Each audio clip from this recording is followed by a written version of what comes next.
Arizona is a land of natural wonders, from the Grand Canyon carved by the mighty Colorado River to the delicate and dry colors of the Painted Desert to the dense green forests of the White Mountains.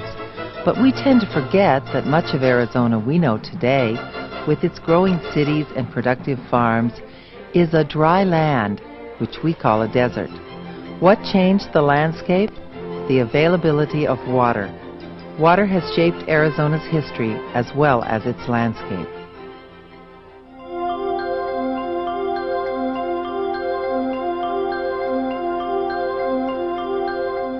Archaeologists have spent much time studying the Hohokam Indians, the last major group of Native Americans to live in southern Arizona before the Spanish and other settlers came. These peaceful farmers made their homes in central and southern Arizona river basins, places where the desert had a water supply for about 1,000 years. They lived in the Salt River Valley, the Gila River in what is now Pinal County, and the Santa Cruz River Basin near what is now Tucson. The Hohokam built irrigation ditches with stone hose to bring water to their fields so they could grow corn, squash, beans, and other crops. In the Phoenix area alone, their water delivery system contained nearly 500 miles of canals and may have served as many as 50,000 people. The Indians lived in Arizona for about 1,000 years, but left about 1450 A.D. No one knows why, for sure, the Hohokam left, but the cycle of drought and flood that still exists in Arizona may have been the major reason. The Hohokam set the groundwork for today's major canal system in the Phoenix area, which follows many of the same paths.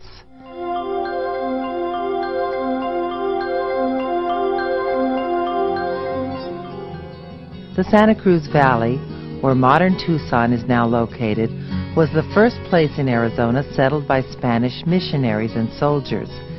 The settlers farmed and tended their sheep and cattle, often having to fight off attacks from the Apache Indians. A war between the new government of Mexico and the United States over the border between the two countries ended in 1848 with the Treaty of Guadalupe Hidalgo, but a miscalculation set the border on the Gila River, 80 miles north of Tucson. It wasn't until 1853, when James Gadsden purchased additional land south of the river, that Tucson became part of America. In early Tucson, residents drew their water from small streams, but these streams, even the Santa Cruz River that flowed north out of the Santa Rita Mountains, tended to go dry in the hot summer months. Sanitary conditions were not good. An early settler, Phoshan R. Way, wrote on his arrival in Tucson in 1858, "There is a small creek runs through the town, and the water is alkaline and warm. The hogs wallow in the creek. The people water their donkeys and cattle and wash themselves and their clothes and drink out of the same creek." Tucson farmers and citizens also pumped water up from under the surface of the ground, but soon this valuable resource was also depleted. Groundwater pumping also dried up in the Santa Cruz River, which now flows only after big storms.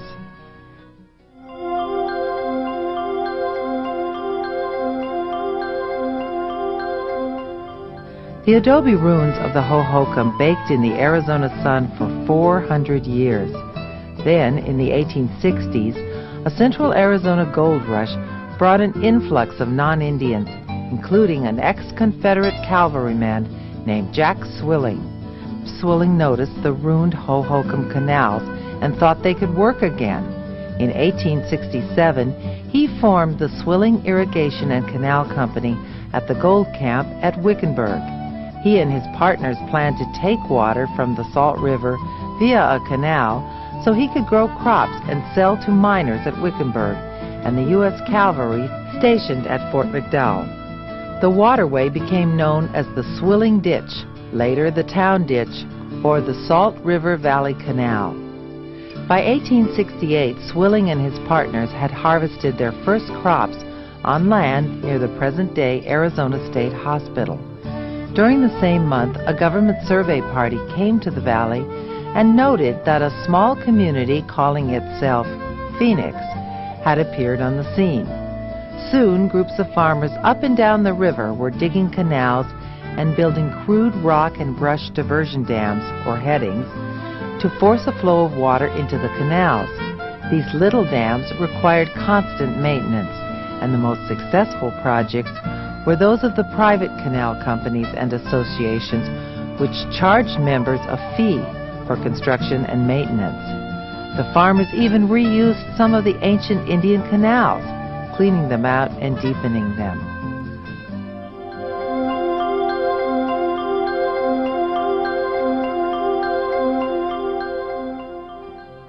All the farmers and townspeople in Arizona in the late 1800s had to put up with the same problem the ancient Indians did. Rivers could be full of water in a year with lots of rain and mountain snow, sometimes flooding the area, but the rivers would have little water the next year if the rains did not come. Trying to be a farmer under those circumstances, or even trying to provide a city with water for drinking, bathing, and cleaning, was very difficult.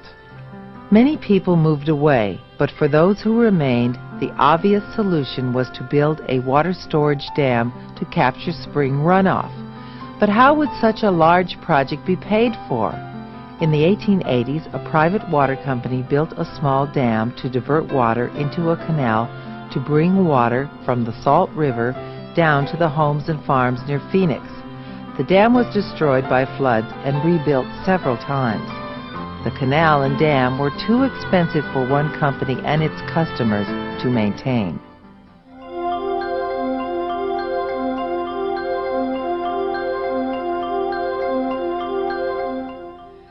Finally, in 1902, the National Reclamation Act was passed into law.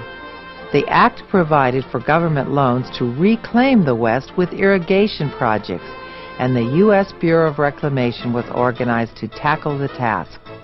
The Salt River Project was formed in 1903 with an association of landowners in the Phoenix area. The Salt River Project's purpose was to work with the federal government to get Arizona's first large dam built, called Roosevelt Dam, named after the United States President at this time, Theodore Roosevelt. The federal government hired stonemasons to cut blocks of stone out of the local mountains to build the dam. Huge amounts of lumber were sawed out of trees cut in the Sierra Anchas for use in the construction.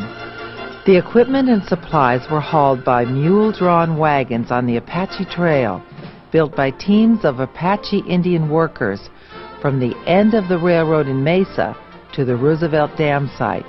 The town of Roosevelt sprang up near the construction site so workers could live near the dam.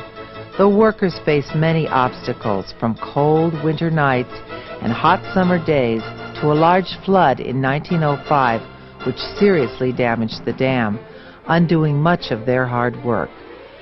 After 7 years, the dam was finally completed in 1911.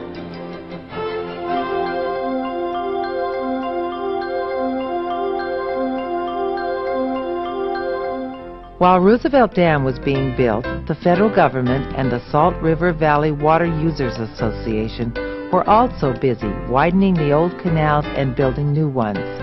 They also built lateral or branch canals to deliver water to farmers' fields and orchards. These canals were opened using hand cranks by people called zañeros. A canal is called a zaña in Spanish. The zañeros kept track of how much water was used by the farmers, who were then charged for the water. In the 1920s and 30s, teams of horses were used to drag the canals free of moss and weeds.